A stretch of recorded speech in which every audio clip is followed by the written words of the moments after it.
할렐루야. 찬양하라 내 영혼을 부르심으로 2025년 5월 11일 어버이주일 새물결 교회 주일 오전 예배를 하나님께 드리겠습니다. 찬양하라 내 영혼아, 찬양하라 내 영혼아, 온 마음과 정성 다하여 주 찬양하라. 경배하라 내 영혼아, 경배하라 내 영혼아, 온 마음과 정성 다하여 주 경배하라. 감사하라 내 영혼아, 감사하라 내 영혼아, 온 마음과 정성 다하여 주 감사하라. 아멘.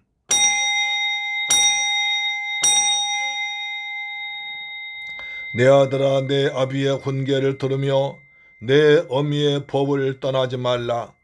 이는 내 머리에 아름다운 관이요 내 목에 금사슬이니라. 너를 낳은 아비에게 청종하고 내 늙은 어미를 경히 여기지 말지니라. 내 부모를 즐겁게 하며 너를 낳은 어미를 기쁘게 하라. 할렐루야. 좋으신 아버지 감사합니다. 저희들을 사랑하시고 축복하셔서 어버이 주일을 허락하신 아버지 감사합니다. 우리를 낳아줘 길러준 부모님 그 은혜 감사하며 우리를 또 우리 구하기 위해서 독생자까지 죽게 하신 하나님 아버지도 감사를 드립니다.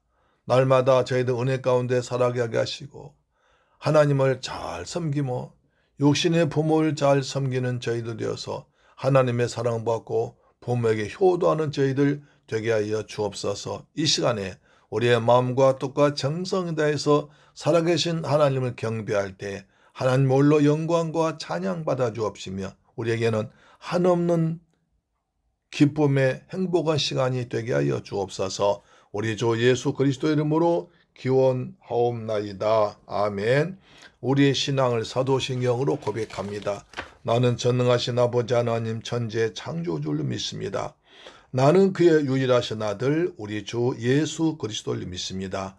그는 성령으로 잉태되어 동정녀 마리아에게서 나시고 본디오 빌라도에게 고난을 받아 십자가에 못 박혀 죽으시고 장사된 지 사흘 만에 죽은 자 가운데서 다시 살아나셨으며 하늘에 오르시어 전능하신 아버지 하나님 우편에 앉아 계시다가 거기로부터 살아있는 자와 죽은 자를 심판하러 오십니다.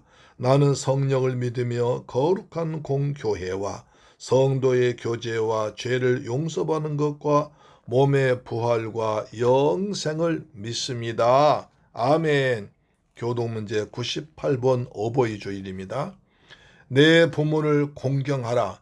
그리하면 내 하나님 여호와가 내게 준 땅에서 내 생명이 길리라.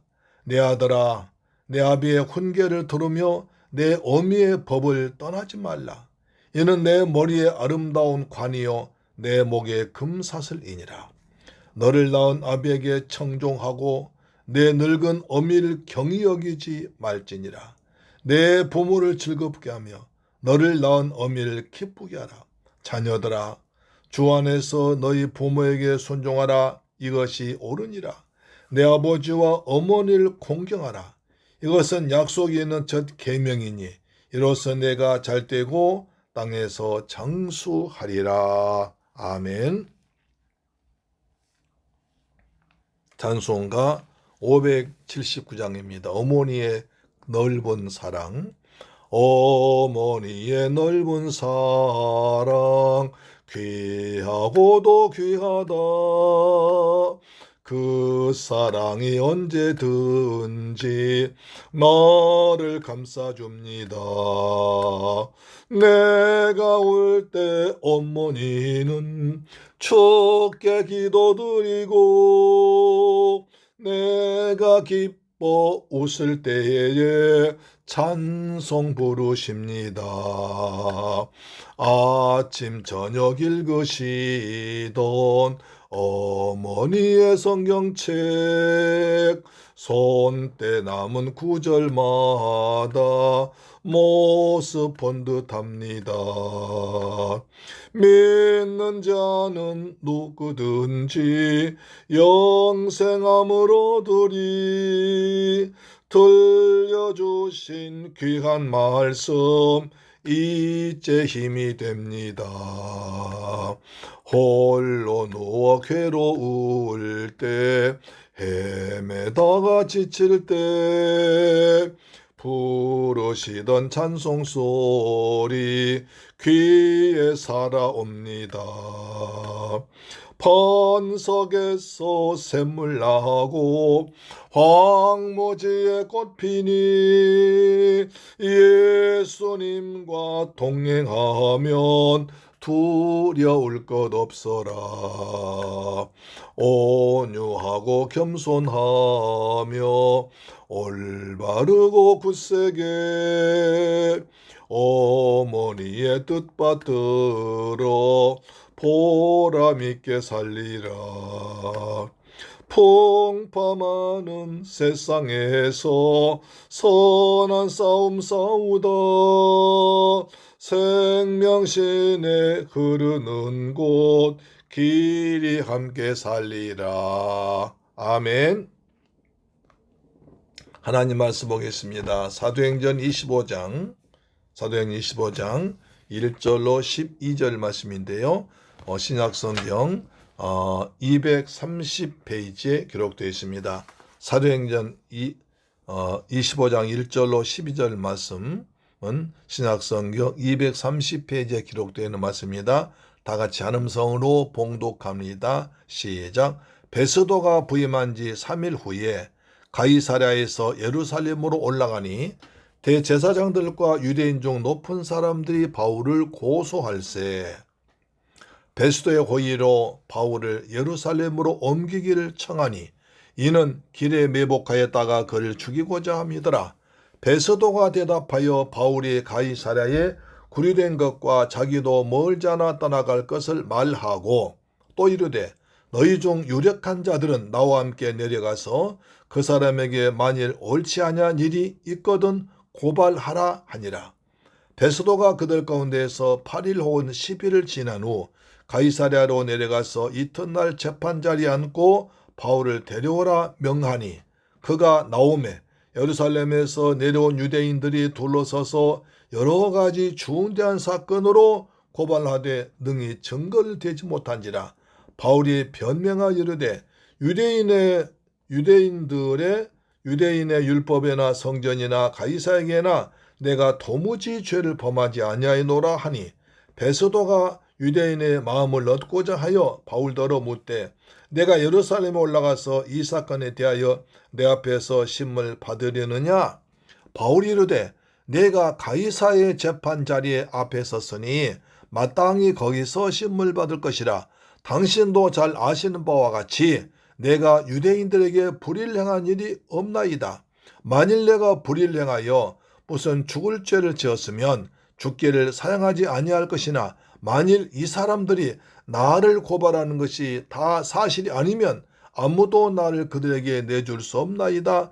내가 가이사께 상소하노라 하매 한데 베스도가 배석자들과 상의하고 이르되 내가 가이사에게 상소하였으니 가이사에게 갈 것이라 하니라.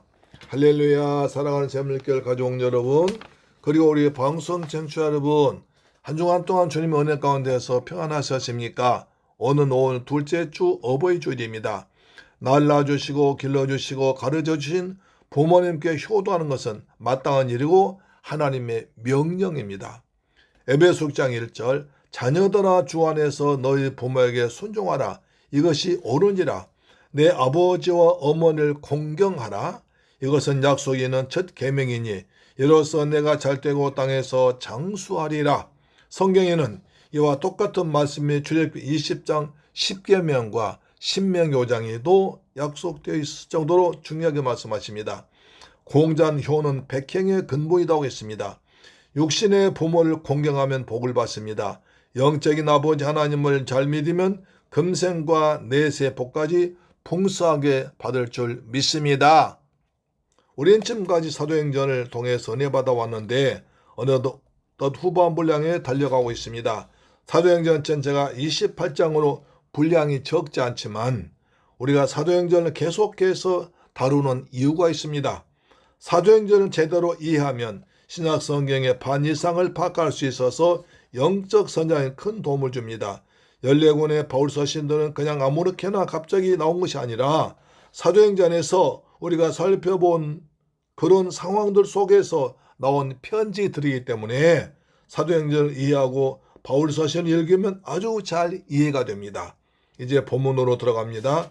우리가 지난주에 살펴본 사도행전 24장은 바울이 벨릭스 총독에게 재판받은 내용이었습니다. 유대인들이 대제사장 아나니아를 납세워서 바울을 로마 총독인 벨릭스에게 내란 소요죄, 나사렛 이단의 우물이 성전 모독죄를 씌워서 고발했지만 막상 벨릭스가 재판을 열고 바울을 신문에 보니 혐의를 하나도 찾을 수 없었습니다. 그래서 벨릭스는 그것이 유대 종교법에 해당되는 문제였고 다른 이유를 대가면서 재판을 2년 동안이나 질질 끌었습니다. 바울을 가이사랴 감옥에 넣고 어느 정도 자유는 보장해주며 바울의 친구들이 면회오면 충분한 시간 주었고 수시로 바울에게 찾아가서 의와 절제와 심판의 메시지인 복음을 듣고 두려운 마음으로 복음을 받고도 딴 생각이 있었습니다. 바울에게 돈이 많음을 듣고 행여나 돈을 주지 않을까 해서 바울을 불러 설교를 들었는데 복음만 전하자 지금은 가라 나중에 시간이 있으면 부르려고 하다가 뜻하지 않은 사건이 발생했습니다. 로마로 소환되어서 파면당했습니다. 모든 것이 때가 있으니 기회를 놓치지 말아야 됩니다.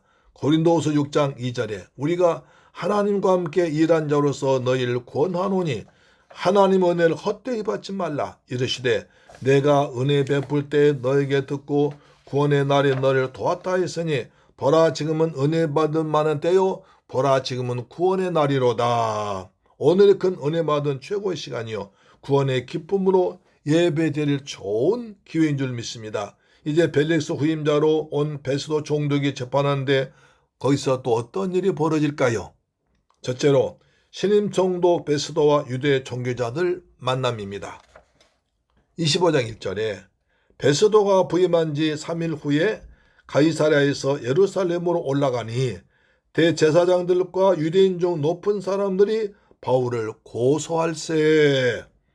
가이사랴에 부임한 베스도는 3일 후에 예루살렘에 갔다 가는데 가이사랴에 도착한 날이 첫째 날이고 그 다음 날이 둘째 날, 그 다음 날이 셋째 날, 즉 3일입니다. 그러니까 가이사랴에 도착하고 나서 다음 날 하루만 쉬고 예루살렘을 갔다는 얘기입니다. 로마 제국의 수도 로마에서 가이사랴까지 거리는 당시 배 타고 최소한 열흘 이상 항해하는 먼 거리였습니다. 열흘 이상을 배를 타고 왔다면 배멀미도 했을 것이고 얼마나 힘들었겠습니까?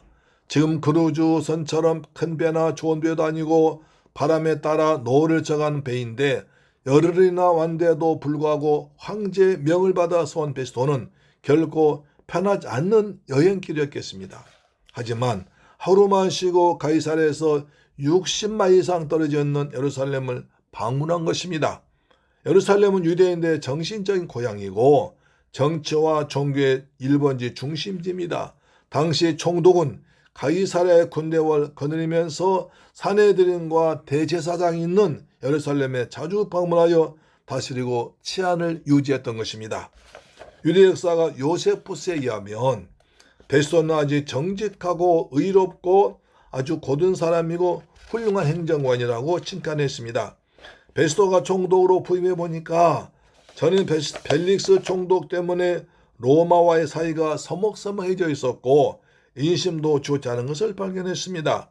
그래서 베스도는 예루살렘 사람들이 로마 정부에 대한 원망과 반발심을 무마시키기 위해서 정치적 행보를 한 것입니다. 그러나 그도 빌라도나 벨리스 종도처럼 유대인들의 눈치를 보는 데는 민감하여 바울에게는 엄격하게 대했습니다. 그는 주 60년, 62년까지 2년 동안 유대 총독으로 있다가 건강이 좋지 않아서 스스로 물러갔다고 합니다. 그가 예루살렘에 올라가서 대제사장들과 유대인 중 높은 사람들 만났다고 했는데 산에 있던 공회 지도자들과 장로들 만나서 민심을 바로잡고 다시 정치적인 안정을 도모하기 원했습니다. 우리나라 정치 지도자들이 지방 나들이 가면 그곳 유지들 모아놓고 연설하고 파티하는 모습을 우리는 종종 보았습니다. 지금 베스도도 그런 정치력을 발휘하고 있는 것입니다. 당시 로마와 유대인들 사이가 아주 악화되었기 때문에 무엇인가 유대 지도자들의 손을 들어줘야 할 그런 정치적 복선이 깔려있는 시기입니다. 베스도는 유대인 지도자들에게 지금 여러분들에게 있어서 가장 골치 아픈 문제가 무엇입니까? 내가 여러분들에게 해줄 수 있는 것은 최우선적인 것이 무엇입니까? 라고 물었을 것입니다. 그러자 유대인들이 기다렸다는 듯이 곧 바로 바울의 문제를 들고 나옵니다. 지금 가이사랴 총독부에 바울이라고 하는 사람이 내단 소요죄와 이단의 우두머리요 성전 더럽힌 죄로 잡혀 있는데 그는 이스라엘 사람이니까 예루살렘에서 우리가 하는 재판을 받도록 조치해 주기 바랍니다. 라고 얘기했습니다. 그리고 바울을 고소했습니다. 요세푸스에 의하면 당시 대제사장은 파비의 아들 이스마일인데 헤롯 아그리파 2세가 벨리스 통치 말기에 아나니아의 후임자로 세웠다고 합니다. 본문에 대제사장들이라고 했는데요. 복수를 했는데 원래 대제사장은 한 사람이고 종신제입니다. 아론의 자손들만 계승되었습니다. 그러다가 이제 로마의 지배를 받게 되면서부터 로마 권력에 의해서 자주 바뀌게 됐습니다. 그런데 전직 대제사장들도 동일한 명칭으로 불렸기 때문에 여기서도 대제사장들이라고 복수로 말했습니다. 유대 지도자들은 신임 총독이 환심을 사려고 온 것을 알고 있었기 때문에 이 기회를 이용해서 다시금 바울을 죽이려고 했습니다. 그들은 바울을 죽이려고 무려 2년이 지나도록 칼을 갈고 기회를 엿보고 있었던 것입니다. 새로운 총독이 오면 적어도 첫 번째 요구사항은 들어주는 것이 상례였기 때문에 그런 요구를 한 것입니다. 25장 3절에 베스도의 호의로 바울을 예루살렘으로 옮기기를 청하니 이는 길에 매복하였다가 그를 죽이고자 함이더라. 여기서 유대인들의 진심이 드러났습니다. 본심이 드러난 거죠. 유대인들은 정당한 방법으로는 바울을 도저히 죽일 수 없다고 판단하고 신임 총독의 약점을 이용하여 가이사랴에 갇혀 있는 바울을 예루살렘으로 데려와서 재판하자고 청했습니다. 여기서 청했다는 것은 헬라어에 보니까 한 번만 한 것이 아니라 계속적으로 여러 번 집요하게 요청했다는 것입니다. 그들은 재판에 마음이 있는 것이 아니라 바울 예루살렘으로 데려올 때 결사될 길을 매복해 놓고 있다가 바울을 쥐도 새도 모르게 암살하려는 음모였습니다. 신임 총독 베스도는 그동안 유대인들이 바울 죽이려고 계획했던 그동안의 과정을 모를 것이므로 바울을 데리고 올 때 먼저 번의 전부장처럼 470명 되는 많은 군대를 동원해서 그를 데려오지 않고 소수의 병력만으로 데려올 것이므로 암살단 조직해서 죽이자는 것입니다. 율법의 지도자, 국민의 영적 지도자들까지 법과 양심을 버리고 어떻게든지 바울을 죽이겠다는 마음이 가득했습니다. 만약 바울이 유대인들의 요구대로 예루살렘으로 호송되었다면 바울은 암살되었을지도 모르고 그렇다면 기독교 역사는 완전히 바뀌었을 것입니다. 그러나 하나님의 섭리는 인간들의 계획과는 완전히 달랐습니다. 바울은 세계의 중심지인 로마에 가서 범찬한 것이 평소에도 꿈에도 소원이었습니다. 사도행전 19장 21절에 이 일이 있은 후에 바울이 마게도냐와 아가야를 거쳐 예루살렘에 가기로 작정하여 이르되 내가 거기 갔다가 후에 로마도 보아야 하리라. 내가 예루살렘 갔다가 후에 로마도 보아야 하리라. 그러니까 바울의 최종 목적지는 로마였습니다. 모든 길은 로마로 통한다는 말이 있습니다. 그 당시 세계 중심지는 로마였습니다. 그래서 로마에 가서 복음을 전하여 땅끝까지 복음이 전파되도록 하는 것이 바울의 꿈에도 간절한 소원이었습니다. 하나님은 땅끝까지 나가서 모든 족속에게 복음을 전파하는 예수의 소원과 바울의 꿈이 맞는 것을 보시고 아주 귀하게 보시고 베스도가 그들의 욕을 거절하도록 역사하셨던 것입니다. 25장 4절에 베스도가 대답하여 바울이 가이사랴에 구리된 것과 자기도 멀지 않아 떠나갈 것을 말하고, 유대인들 요구사항을 다 듣고 난 베스도는 즉시로 그들이 말한 대로 해주지 않았습니다.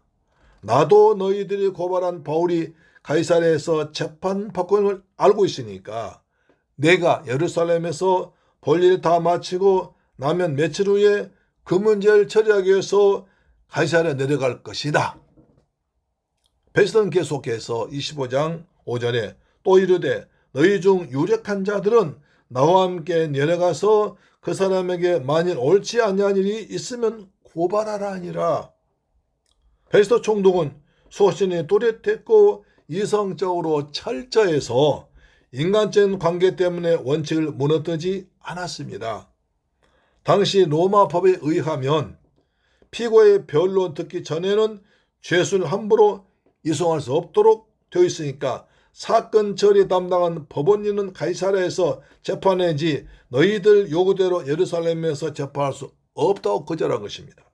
그러면서도 베스도는 유대인들 달래기 위해서 무리하게 법을 어기고 그를 이리로 데려올 것이 아니라 내가 며칠 있으면 가이사랴로 내려갈 때에 사내든 공회를 대표할 수 있는 자들이 나와 함께 가서 바울을 고발하면 될 거 아니냐. 거기 가서 재판받으면 될 것이라고 말했습니다. 설득한 거죠. 베스도는 부지 중에 오히려 바울을 보호하는 방법으로 일 처리한 것은 우연한 것이 아니라 하나님의 선한 뜻 가운데 이루어진 것입니다. 잠언서 16장 9절 보니까 사람이 마음으로 자기의 길을 계획할지라도 그 걸음을 인도하는 자는 여호와시니라. 사람이 마음으로 자기의 길을 계획할지라도 그 걸음을 여호와께서 인도하신다는 것입니다. 예수님은 길이요 진리요 생명이십니다. 사랑하는 새물결 가족 여러분, 재판장은 판결할 때에 어느 한쪽으로 치우쳐서는 안 됩니다.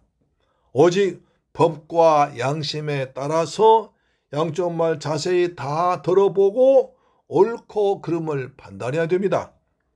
결국 베스도의 신중한 판단은 바울을 다시 한번 죽음의 위기를 넘기도록 했습니다. 의로우신 재판장이신 우리 하나님이 불꽃 같은 눈으로 온 세상을 감찰하게 하신 것을 잊지 말아야 됩니다. 우리도 의로우신 재판장 하나님 앞에 섰을 때 내가 자은에 충성했다는 칭찬받고 멸류관 받게 되기를 주 예수님 이름으로 축원합니다. 아멘. 두 번째, 유대인들의 고발이 이제 시작됐습니다. 25장 6절에 베스도가 그들 가운데서 8일 즉 12일을 지낸 후 가이사랴로 내려가서 이튿날 재판자리 앉고 바울을 데려오라 명하니. 베스도는 예루살렘에서 약 열흘 정도 지낸 후에 가이사랴에 내려온 후에 그 이튿날 재판장 자리에 앉음으로써 공식적인 재판이 지체 없이 열렸습니다. 헌법재판소에서 재판한 걸 보니까 재판장이 들어오고 그 뒤에 배석 판사들이 따라 나오면 검사, 변호사, 정인, 청중들이 일어나서 맞이하고 재판장이 앉으면 그때 비로소 자리하는 것을 보았습니다. 이로써 바울은 이번 사건으로 인하여 공식적인 재판만 3번이나 받게 되었습니다. 사람이 재판 한번 받으면 폭삭 늙고 망한다고 하는데 바울은 예수 그리스도의 복음을 전하여 다른 사람들의 생명을 구원하기 위해서 연거푸 3번이나 재판을 받게 되었다는 것을 잊지 말아야 됩니다. 25장 7절에 그가 나오매 예루살렘에서 내려온 유대인들이 둘러서서 여러 가지 중대한 사건으로 고발하되 능히 증명하지 못한지라. 이제 원고와 피고가 다 재판석에 모였습니다. 피고인 바울도 섰고 예루살렘에서 온 원고인 유대인들의 지도자를 뒀습니다. 유대인들은 지난번 재판할 때 많은 돈을 들여서 유명하던 더둘로 변호사를 재판했지만 더둘로 사와서 재판했지만 별다른 효과를 보지 못한 걸 알고 이번에는 변호사를 사지 않고 대신에 많은 사람도 동원했습니다. 많은 청중을 동원했습니다. 바울한 사람은 에워싸고 위압감을 주면서 공포의 분위기를 조성하여 재판장에까지 은근히 협박을 가고 있습니다. 유대인들이 둘러서서 그 말입니다. 유대인들은 중대한 사건이라고 하여 바울을 둘러싸고 소리를 지르며 죽을 죄를 지었으니 당장 추기한다고 베스도 재판장에 요구했습니다. 능히 증명하지 못한지라. 그럼에도 불구하고 저들이 중대하다고 주장하는 그 고발 내용들이 말로만 주장일 뿐 아무런 증거나 증인이 없었습니다. 그래서 그 자체가 거짓 송사로 싱겁게 끝나버리고 맙니다. 베스도는 중대한 문제라고 해서 대단한 것인 줄 알았는데 고소하는 내용을 보니까 제목이 되지 않습니다. 재판은 말로만 하는 것이 아니라 증거와 증인이 있어야 로마 법에 의해서 처벌될 수 있는데 범죄를 증명할 수 있는 구성요건에 해당하는 것들이 하나도 없었던 것입니다. 사랑하는 새물결 가족 여러분, 우린 여기서도 유대인들이 얼마나 많은 죄를 범하고 있는지를 확인할 수 있습니다. 유대인은 원래 하나님이 특별한 선택한 민족이고 율법을 주신 선민의식과 자부심이 대단한 민족입니다. 그래서 다른 민족도 이방인들 개로 여기고 지옥의 불쏘시개라까지 깎아내리고 상대도 하지 않았습니다. 하나님이 주신 율법을 잘 지키려고 말씀을 이마에다 붙이고 손에다 메고 집 앞에 새겨놓기도 했습니다. 고아와 과부와 가난한 자들 위해서 밭에 가장자리에 있는 곡식들은 남겨두기도 한 착한 사람들이었습니다. 율법을 지키려고 온갖 세부 규정을 만들고 11절 제대로 지키려고 곡식들의 나달까지 세기도 했고 혹시 죄를 범했을까 봐 일주일에 2번씩 금식도까지 했습니다. 여호와 하나님을 함부로 망령되게 부르지 않도록 여호와란 말을 속으로만 하고 입 밖에 내지도 못하던 사람들입니다. 그랬던 유대인들이 하나님의 말씀대로 메시아로 오신 예수 그리스도를 부인하다 보니까 선한 양심을 잃어버리고 타락하여 양심이 화인 맞은 이방인보다 훨씬 못한 야비한 민족이 되어버리고 이렇게까지 되어버린 것입니다. 그래서 예수를 믿는 것이 가장 신사적이고 온전한 사람인 줄로 믿습니다. 예수를 믿으면 하나님 형상이 회복되어서 의롭고 거룩고 겸손한 사람 되어서 신의 성품 닮아가는 하나님의 자녀가 된 줄 믿습니다. 세 번째, 가이사에게 상소합니다. 25장 8절에 바울이 변명하여 이르되 가로되 유대인의 율법이나 성전이나 가이사에게나 내가 도무지 죄를 범하지 아니하였노라 하니.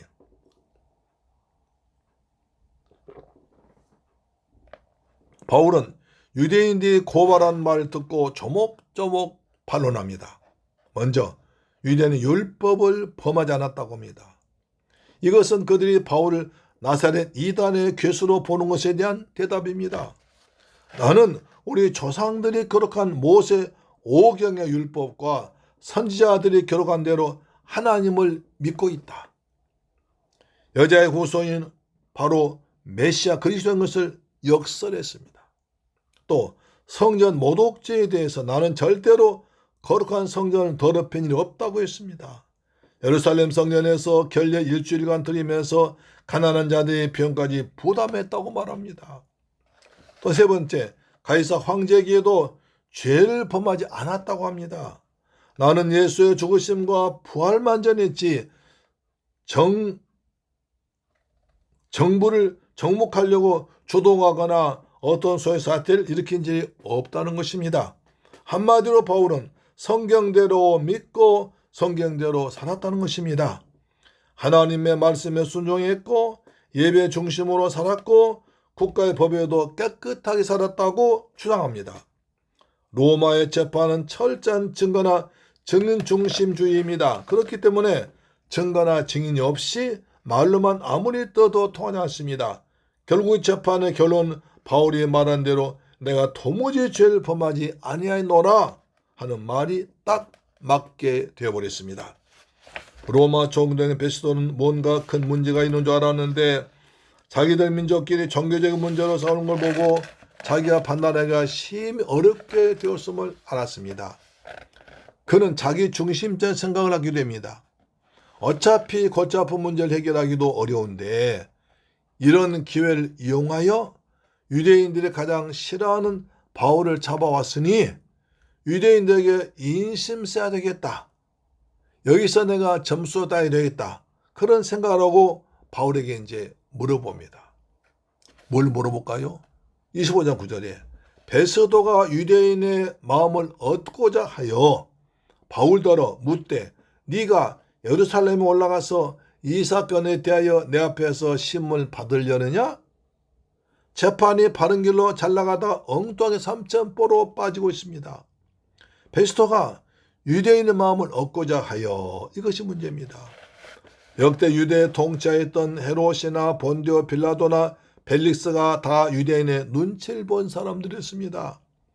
그 대표적인 사람이 바로 본디오 빌라도입니다. 그는 유대 군중들이 행여나 폭동을 일으킬 것이 두려워 아무 죄도 없는 예수 그리스도를 십자가에 못 박아 죽이라고 한 사람입니다. 전임자 벨릭스에 이어서 지금 베스도마저 유대인의 마음을 얻고자 하여 흔들리고 있습니다. 재판한 사람은 오직 이 사람이 죄인인지 아닌지 그것만 생각하면 됩니다. 그런데 베스도는 유대인들의 환심을 사고 그 마음을 얻어 별다른 말씀 없이 이스라엘을 통치하려고 재판관의 순수한 마음이 흔들린 것입니다. 순수한 마음이 중요합니다. 어떤 목사님 우연히 친한 의사가 아내와 더불어 얘기하는 것을 듣게 되었습니다. 부인의 셋이 이제 모였다는 얘기죠. 아내가 자꾸 남편 보고 급히 쓸 돈이 있으니 돈을 준비해달라고 전화됐습니다. 그러자 남편이 돈이 없다고 하니까 부인이 또 한 사람 째면 되잖아. 그러더란 거예요. 그 소리 들은 목사님이 깜짝 놀라서 아니 돈을 더 벌기 위해서 안 째도 되는 배를 찔 수도 있나 싶어서 의사에게 물어봤습니다. 정말 돈 벌려고 수술한 경우도 있어? 했더니 그 의사는 솔직하게 고백하기를 가끔 어떻게 해야 될지 참 고민할 때가 있다고 하더랍니다. 맹장 수술의 경우에 약물로 치료해도 될 때가 있어서 배를 잴 수도 있고 안 잴 수도 있다고 합니다. 자, 이럴 때에 자신이 환자를 고치려고 째는지 돈을 벌어 수술 실적을 올리려고 하는지 아리송할 때가 있다는 것입니다. 정말 그렇지 않겠습니까? 의사가 남의 배를 째는 것은 어디까지나 병을 고치고 생명 살리기 위해서일 것입니다. 그런데 안 째도 되는데도 배를 째면 성적 올리고 수당 받는다고 하는 쪽으로 생각 들어가면 큰일이겠죠. 그래서 먹겠죠. 그렇죠? 예. 모든 일이 그렇습니다. 순수한 마음으로 해야 됩니다. 내 이익만을 생각한다면 진리도 무너지고 사랑도 무너지고 도덕도 규칙도 무너지는 것입니다. 재판한 사람은 오로지 이 사람의 죄가 있느냐 없느냐 그것만 생각하면 됩니다. 정치적인 의견이나 다른 곳으로부터 압력이나 자기의 출세나 이런 걸 생각해서는 안 됩니다. 그런 판사를 의인이라고 불렀습니다. 이 시대에는 그런 의인이 귀하지만 이 시대에도 그런 의인 같은 판사님들이 계실 줄 믿습니다. 베스도 총독은 유대인의 마음을 얻고자 했습니다. 마음을 얻어서 무엇을 하자는 겁니까? 자신의 자리를 확고히 지키고 자신의 정치적인 욕망을 채우려는 것입니다. 여기에 문제가 있습니다. 여러분, 냉정하게 생각해 봅니다. 모든 일이 이 일이 정말로 하나님을 위한 것이냐, 진리를 위한 것이냐, 이 일의 양심에 맞는 원칙인가 아닌가, 하나님이 기뻐하실까 싫어하실까, 이것이 우선 문제가 되어야 되는 것입니다. 베스도는 처음에 예루살렘에서 재판해달라는 유대인들의 부탁을 단호하게 뿌리치고 원칙을 지켜서 가이사랴에 가서 법대로 재판하겠다고 큰 소리 쳤는데, 이제는 유대인의 마음을 얻고자 하여 네가 예루살렘 올라가서 이 사건에 대하여 내 앞에서 재판받겠냐고 물은 것입니다. 그랬더니 바울이 단호하게 거절합니다. 25장 10절에 바울이 이르되 내가 가이사의 재판 자리에 섰으니 마땅히 거기서 신문을 받을 것이라. 당신도 아시는 바와 같이 내가 유대인들에게 불의를 행한 일이 없나이다. 천부장이 로마 사람인 나를 예루살렘에서 대제사장들에게 율법 재판받지 않도록 이곳으로 내려보내서 총독에게 로마 법에 의한 재판을 받도록 보내줬는데 왜 다시 예루살렘 올라가서 율법의 재판을 받게 하십니까? 쉽게 표현하면 1심에서 2심으로 올라왔는데 왜 또다시 1심으로 돌아가게 하십니까? 로마 시민권을 가진 자로서 가이사의 재판대 앞에선 이상 끝까지 가이사의 재판을 받아야지 로마 시민에 대한 재판권이 없는 유대 법정에 서야 할 이유가 없다고 주장한 것입니다. 이것은 로마 법의 절차에 어긋나는 것임을 간접적으로 지적하여 만약 그렇게 한다면 당신도 탄핵당할 것이라고 경고한 것입니다. 바울은 베스도 양심에 향하여 당신은 잘 알다시피 내가 유대인들에게 불의를 행하지 않았다고 다시 한번 강조한 것입니다. 바울은 이어서 15장 11절에 만일 내가 불의를 행하여 무슨 죄를 지었으면 죽기를 사용하지 아니할 것이나 만일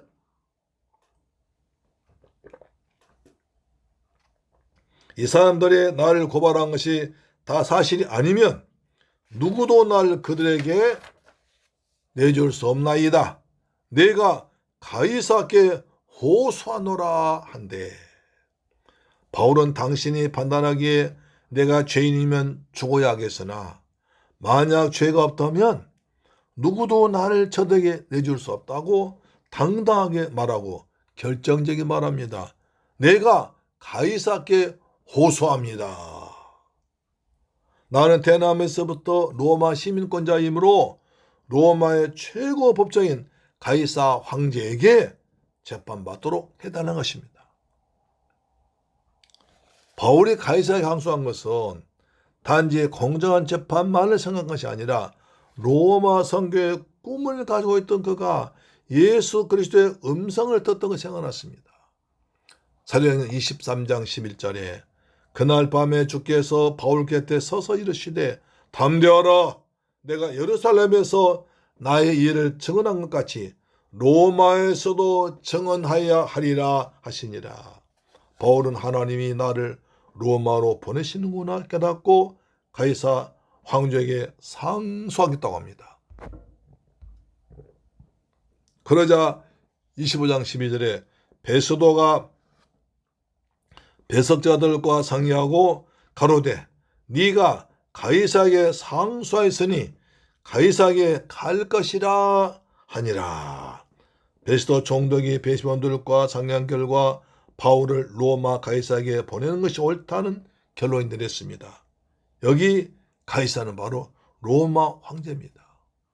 로마 황제 가서 최종적으로 재판받겠다. 나는 태어나면서부터 로마 시민이므로 로마 법에 의해서 로마 황제에게 마지막 재판 받겠다고 요청한 것입니다. 사랑하는 자매님과 가족 여러분, 하나님은 우리의 소원을 이루어 주십니다. 빌립보장 13절에 너희 안에 생하시는 이는 하나님이시니 자기의 기쁘신 뜻을 위하여 너희에게 소원을 두고 행하게 하신다. 하나님은 하나님의 기쁘신 뜻을 이루기 위해서 우리에게 소원을 주신다는 것입니다. 우리의 소원이 하나님을 기쁘시게 하고 하나님 나라 확장 위해서 쓰임받는다는 그 소원, 주셨습니다. 그래서 그 소원을 가졌기 때문에 힘들어도 교회 나와서 예배 드립니다. 하나님을 찬양합니다. 하나님 말씀에 순종합니다. 그 말씀 가지고 나가서 복음을 전합니다. 또 선교까지 나갑니다. 그래서 그 예수님 이름을 찬양합니다. 하나님의 마음을 가지고 하나님의 뜻을 나타내기 위해서 우리 살아갑니다. 그리스도 예수 행기를 가지고 예수의 복음을 전하며 살아갑니다. 하나님께 영광 돌린 삶을 살아가도록 발버둥 치고 있는 것입니다. 하나님 우리에게 소원을 주십니다. 소원. 다시 빌립보 2장 13절 보겠습니다. 너희 안에서 행하시는 이는 하나님이시니 자기의 기쁘신 뜻을 위하여 너희에게 소원을 두고 행하게 하시나니 바울은 생명 걸고 복음을 들고 로마에 가기를 소원했더니 하나님은 신기한 방법으로 이루어 주셨습니다.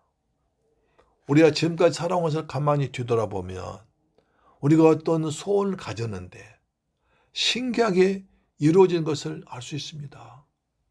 아니 어떤 것은 내가 참 그걸 가지고 간절히 기도하지 않고 잠깐 마음만 먹고 입으로 말로 생각했었는데 이루어진 것도 있습니다.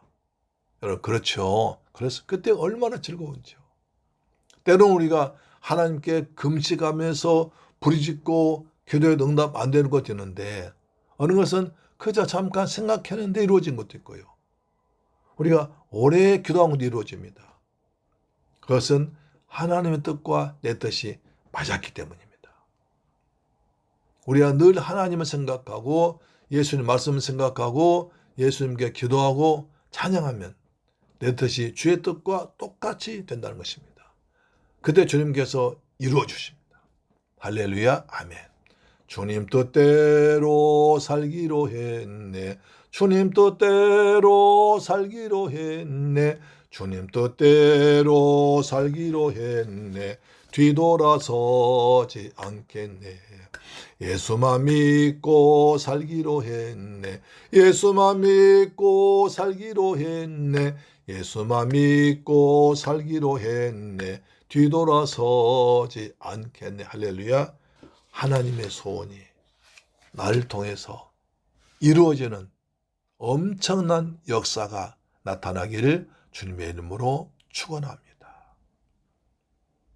우리 때는 살아가면서 억울한 일을 당할 때가 있습니다.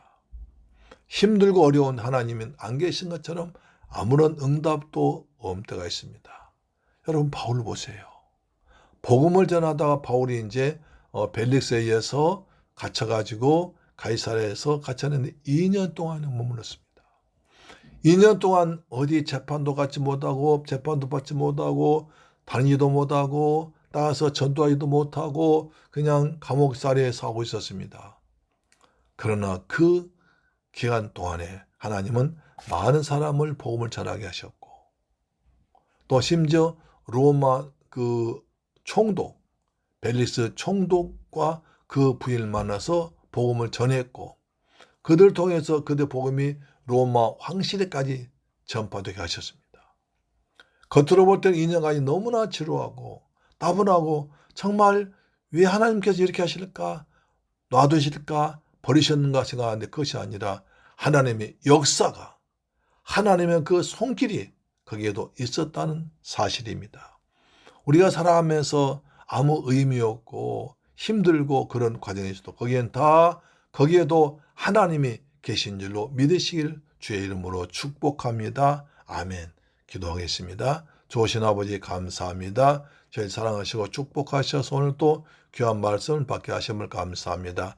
우리 베스도가 총독으로 와서 다시 바울을 재판했습니다. 하나님께서 함께 하셔서 베스도를 통해서 바울이 보호받게 하시고 또 베스도를 통해서 로마에 갈 길이 열렸습니다. 소원이 이루어진 것입니다. 우리도 주님이 기뻐하신 소원을 가지고 살아갈 때 하나님께서 신기한 방법으로 가장 좋은 때에 이루어 주실 줄 믿습니다. 예수 그리스도의 이름으로 기도드리옵나이다. 아멘. 찬송가 516장입니다. 516장.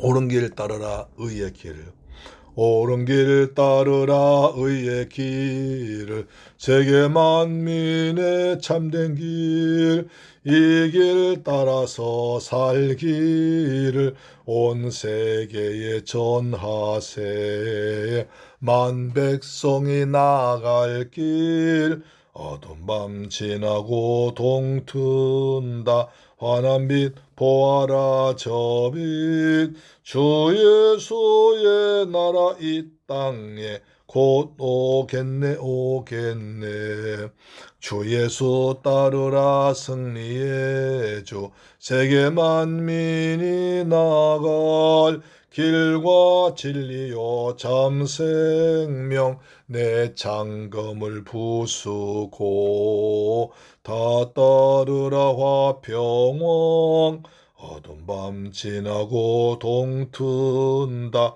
환한 빛 보아라 저 빛 주 예수의 나라 이 땅에 곧 오겠네 오겠네 놀라운 이 소식 알리어라 세계 만민을 구하려 내 주 예수를 보내신 참 사랑의 하나님 만 백성이 따를 길 어두운 밤 지나고 동튼다 환한 빛 보아라 저 빛 주 예수의 나라 이 땅에 곧 오겠네 오겠네 고난길에 치고 찾아온 길 많은 백성을 구한 길 모두 나와서 믿으면 온 세상이 마침내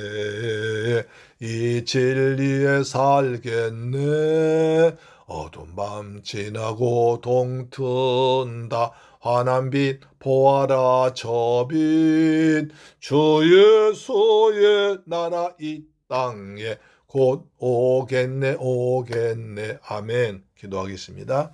좋으신 아버지 감사합니다. 저희들 사랑하시고 축복하셔서 오늘 또 귀한 말씀 받게 하심을 감사드립니다. 하나님 아버지 우리에게도 소원 주심을 감사합니다. 우리 주님 나라 확장과 주님께 더욱더 헌신하고 섬기고 그리고 주님께 복음을 전하고자 하는 깊은 소원이 있습니다. 주께서 우리의 소원 주사오니 하나님의 뜻대로 이루어지도록 주님께서 역사하시고 때를 따라서 도와주시옵소서. 또한 바울이 가이사랴에서 2년 동안 갇혀 있었지만 하나님 그때도 바울을 위해서 큰일 행하셨고 때를 따라 도와주시고 마침내 때가 참에 로마로 갈 복음의 문을 열어주었습니다. 우리 삶에서도 지금은 앞이 캄캄할지라도 거기서 주님 함께 하심을 믿고 믿음으로 살아간 저희가 되게 하여 주옵시며 주님이 기뻐하실 우리의 소원이 갖고 살아가도록 기도하도록 축복하여 주옵소서. 받은 바 건에 감사해서 예물 정성껏 준비해서 믿음으로 드렸습니다. 11조 드렸습니다. 말라기 3장 약속하신 말씀대로 하늘 문을 여시고 복을 쏟아 부으시며 황충을 다 금하여 주옵시며 기한전 과일이 떨어지지 아니하도록 지켜 주옵소서. 감사한 자에게 더욱더 풍성한 감사 제목을 주옵시며 주께 성교 물질 드린 자에게 주께서 은혜를 베풀어 주사 풍성한 물질을 가지고 하나님께 영광 돌리며 이 물질이 많은 주간 신명 고난뒤에 귀하게 쓰임받도록 도와주옵소서. 주일 예물 드렸습니다. 한 주간 동안 날마다 때마다 주님께서 함께 하셔서 승리하도록 도와주옵소서. 이 예물 쓰는 것에 원수막 나라 무너지게 하시고 주간 신명 고난뒤에 귀하게 쓰임받도록 축복하여 주옵소서. 우리 주 예수 그리스도의 이름으로 기도드리옵나이다. 아멘. 할렐루야.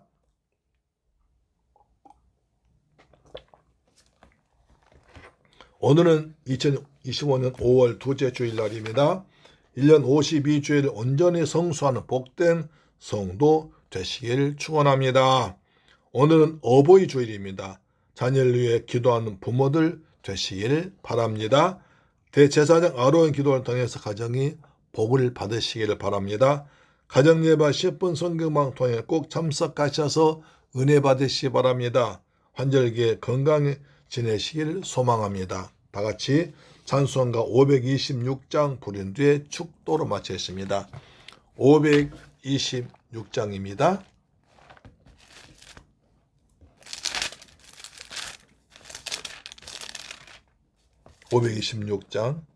목마른 자들아 다 이리 오라. 이곳에 좋은 샘 흐르도다. 힘쓰고 애씀이 없을지라도 이 샘에 오면 다 마시겠네. 이 샘의 손눈물 강같이 흘러 온 천하 만국에 다 통하네. 빈부나 귀천에 분별이 없이 다 와서 쉬고 또 마시겠네. 생명수 샘물을 마신 자마다 목 다시 마르지 아니하고 속에서 솟아나 생수가 되어 영원히 솟아 늘 풍성하리. 이 샘의 이름은 생명의 샘물, 저수정 빛같이 늘 맑도다. 어린 양 보좌가 근원이 되어 생명수 샘이 늘 그치잖네. 아멘. 축도로 마칩니다.